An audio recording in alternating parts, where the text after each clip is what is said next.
This is David Ashling of AshlIng Driving School. I'm now going to demonstrate how to control the clutch.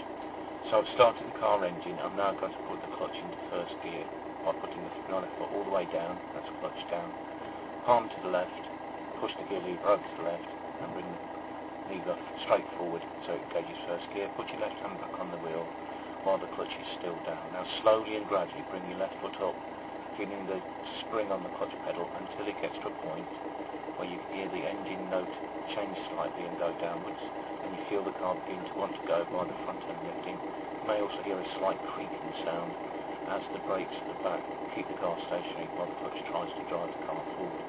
At this point, put the clutch down a little bit, the car will relax and the front wheels will come back down again.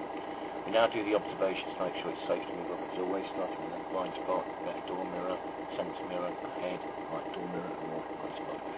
Now I'm going to illustrate how to move the car slowly in first gear and reverse gear to illustrate clutch control. Handbrake down. The car just begins to move because the clutch is at the biting point. If you press it down slightly, the car stops again. So very slowly and very smoothly, a little bit up on the clutch, the car begins to move again. Put the clutch down a touch, the car will stop. This is because we're on a flat road. Bring the clutch up very gently and very slightly, the car begins to move again.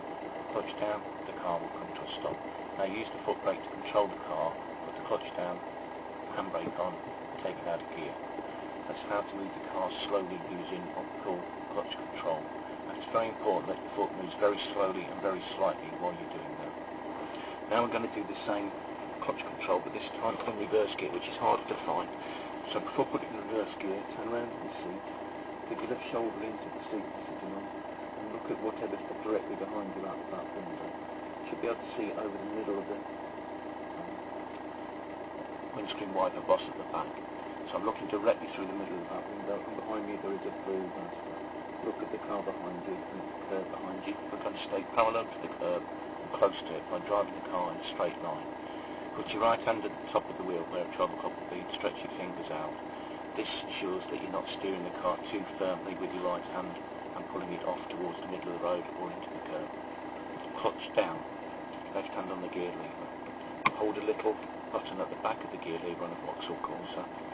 Pull it up, put the car all the way over to the left on the gear lever and then straight up, and that is reverse gear. So now, two hands back on the wheel. The left hand now goes to around about 7 o'clock on the clock, where there's a gap between the airbag and the T-bar. Clutch up very slowly, because in reverse gear we want to go slowly, and make sure you're looking out the back window as you do so. When the clutch reaches the biting point, put it down a little bit to make sure the car doesn't move before you're ready. And now do the observations for driving in reverse.